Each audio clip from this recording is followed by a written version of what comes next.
caso que repercutiu em todo o Brasil.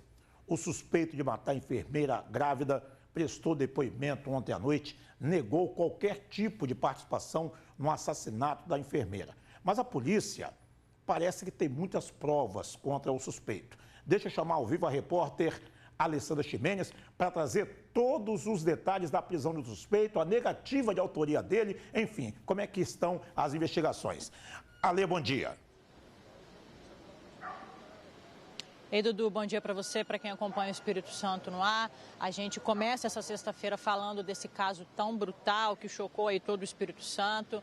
Uma enfermeira de 30 anos, a gente já falou isso aqui várias vezes, grávida de 8 meses, foi morta com 2 tiros no peito, jogada em uma área de mata lá em Alfredo Chaves, e o principal suspeito de cometer esse crime é o ex-namorado dela, o pai da neném que ela estava esperando. Ele foi detido ontem, como você disse, em frente à Polícia Federal, ali em Viana. Mas agora a gente vai conversar um pouquinho mais com o secretário de Segurança Pública aqui do Estado, Alexandre Ramário, Coronel Alexandre Ramário, para falar um pouco sobre o perfil mesmo desse suspeito. E aí, muito bom dia, secretário. Já vou agradecer o senhor, né? Está aqui numa operação, mas já está aqui atendendo a gente para falar desse caso. A gente sabe que o principal suspeito, ele negou que tenha cometido crime. As primeiras informações que a gente tem são essas. Mas eu queria que o senhor falasse um pouco sobre esse perfil dele. A gente já tem alguma informação se ele é uma pessoa fria, calculista, e falar um pouquinho também das provas com relação a esse crime. A gente pode dizer, com relação a essas primeiras investigações, que realmente foi ele quem cometeu esse crime, secretário? Mais uma vez, bom dia. Agradecer a oportunidade, bom dia a todos que estão nos assistindo. Antes de falar do caso, demonstrar a nossa consternação, nosso lamentar, um episódio muito triste, que mostra a realidade da pessoa humana, né? As características do ser humano. E voltando especificamente à sua pergunta, as características desse indivíduo é uma formação totalmente deformada, uma formação totalmente contra os princípios morais, éticos de qualquer civilidade. Um indivíduo que mantinha total controle sobre essa jovem, uma jovem bonita, uma jovem com futuro pela frente, fazendo um mestrado na UFES, trabalhando na UFES, grávida de 8 meses, a Rebeca nasceria no dia 20 de fevereiro. E o que nós escolhemos junto a amigos e familiares é que ele controlava o celular, ele controlava o tipo de roupa que ela deveria usar, com quem que ela podia conversar ou não, as conversas, para você ter ideia, de telefone de WhatsApp, quem respondia era ele, esse telefone ficava na posse dele.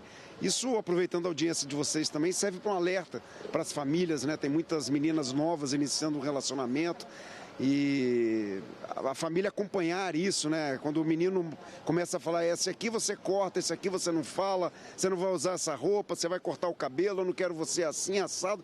Isso é um relacionamento possessivo, um relacionamento abusivo, ele tem que ser cortado de imediato. Quando se trata já de adultos, denunciar mesmo quem estiver ao redor. Hoje não tem mais aquela história que em briga de marido e mulher ninguém mete a colher, nós temos que meter para não acontecer o que aconteceu. Lamentavelmente, um perfil doentio que traz uma questão psicológica para a vítima, uma violência psicológica e uma violência efetivamente física que culmina no final com essa questão do feminicídio, que é um crime bárbaro, muito triste, principalmente ela grávida, e nós temos um feminicídio, um aborto.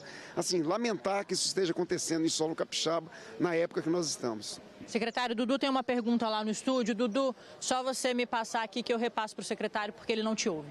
Bom, Ale, é o seguinte, né? É o direito do suspeito de um crime negar a autoria, né? E geralmente isso acontece, negar a autoria de um crime. E aí vem o lado da investigação policial, que precisa levar ao inquérito provas técnicas contra esse suspeito. A pergunta é, se a Polícia Civil conseguiu levantar essas provas técnicas da presença do suspeito no local do crime, ele inserido neste assassinato. Certo, Dudu.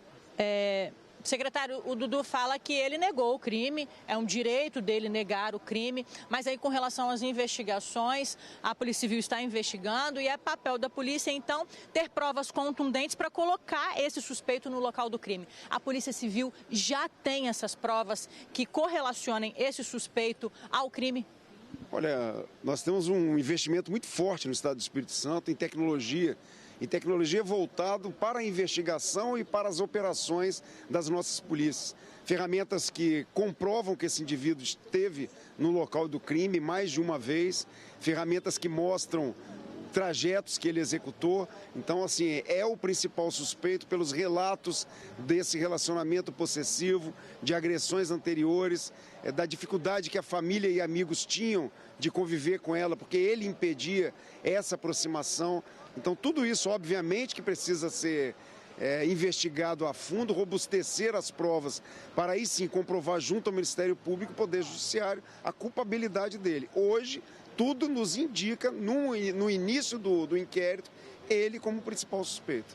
Secretário, falando ainda sobre o crime, são duas pessoas que moram aqui na Grande Vitória. Ela morava ali na Serra, na região de Jacaraípe, ele em Vitória, mas esse crime acabou acontecendo, o corpo dela foi encontrado em Alfredo Chaves. A gente tem informação do porquê dessa distância, o porquê ele levou a enfermeira para lá e cometeu o crime muito provavelmente por lá?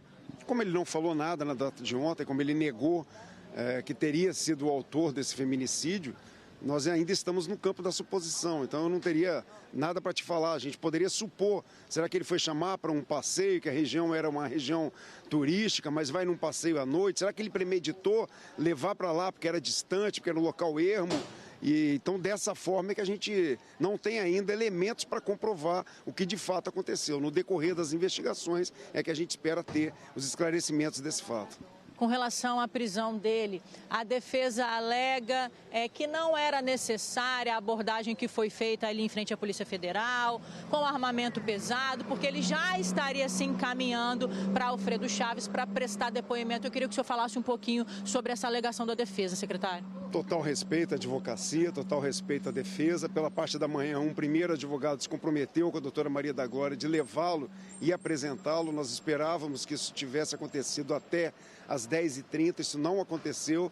Nós já estávamos no encalço desse indivíduo desde o dia anterior, como vocês já divulgaram imagens da Polícia Civil indo na casa dele, cumprindo o mandado de prisão e o mandado de busca e apreensão expedido pela Justiça e pelo Ministério Público. E naquele momento que ele é abordado, é o momento em que as equipes daqui de Vitória estavam no encalço dele. A gente não sabia para onde ele estava indo, não sabia o que realmente tinha dentro daquele carro. E aí o armamento é de praxe das nossas polícias. Nós estamos abordando um criminoso, um suspeito de um crime bárbaro. Não tem como a abordagem ser de outra forma e será sempre dessa forma. Com arma, ele que coloca a mão na cabeça, se entrega e a vida dele será resguardada. E agora sim, os trâmites legais, junto à defesa, junto à justiça, junto ao Poder Judiciário, todo o trâmite legal que o processo exige.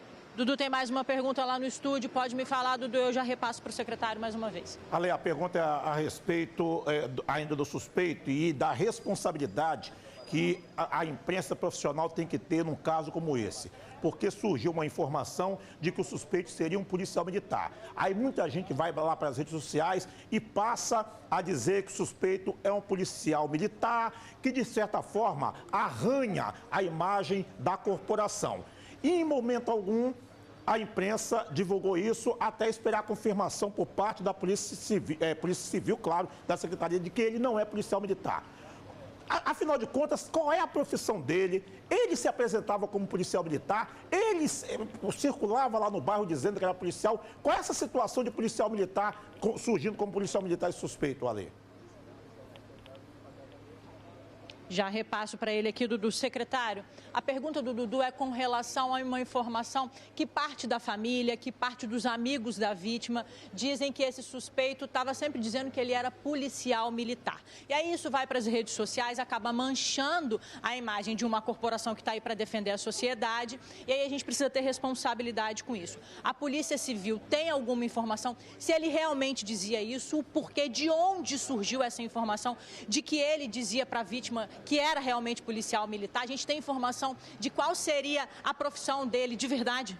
Agradeço ao Dudu a pergunta e agradeço à imprensa de um modo geral, que recebeu muita informação, principalmente a TV Vitória, e não divulgou em respeito à investigação. Os familiares procuraram muito a imprensa e essa foi uma questão que ventilou-se, né? E veiculou também que ele seria policial militar. É uma inverdade, ele nunca pertenceu às fileiras da corporação, prestou concurso, mas ficou na prova objetiva, então nunca pertenceu à corporação Polícia Militar. E aqui registrar também a irresponsabilidade de algumas pessoas que afirmaram, antes mesmo da conclusão da investigação, que ele era policial militar. Então, Então essa é uma irresponsabilidade que algumas pessoas cometeram e aqui vai todo o nosso repúdio a essa irresponsabilidade. Mas de um modo geral agradecer muito à imprensa e dizer que esse indivíduo não tinha nada a ver com a polícia militar. Andava armado, parece que fazia segurança clandestina no bairro onde morava, não tem, parece ainda, indícios de que seja vigilante formado, ou seja, ele dizia que era formado em direito, dizia que trabalhava na perícia, dizia que era policial militar, então um lunático que efetivamente ele não era nada a não ser um grande criminoso, covarde. Se comprovada essa situação, um vagabundo que comete uma situação como essa contra o próprio filho e a esposa. Secretário, com relação a uma medida protetiva, a gente sabe que a Iris ela acabou registrando um boletim de ocorrência contra uma agressão grave sofrida no ano passado, mas ela acabou não tendo essa medida protetiva. Isso está sendo investigado, a gente tem informação do porquê ela não tinha essa medida protetiva. Isso poderia ter, talvez, mudado a situação dela, secretário?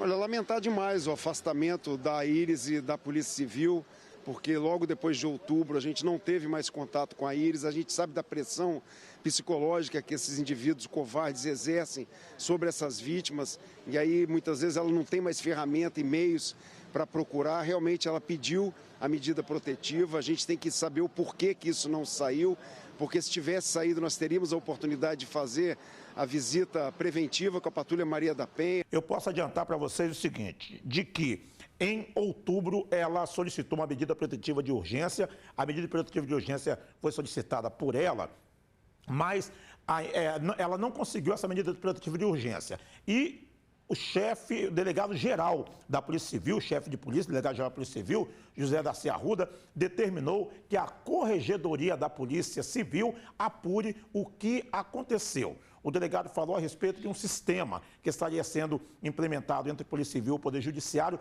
para agilizar essas medidas protetivas e, por isso, pediu uma rigorosa investigação por parte dessa medida protetiva que ela não conseguiu. Daqui a pouquinho, nós vamos trazer mais detalhes do caso aqui no Espírito Santo no Ar.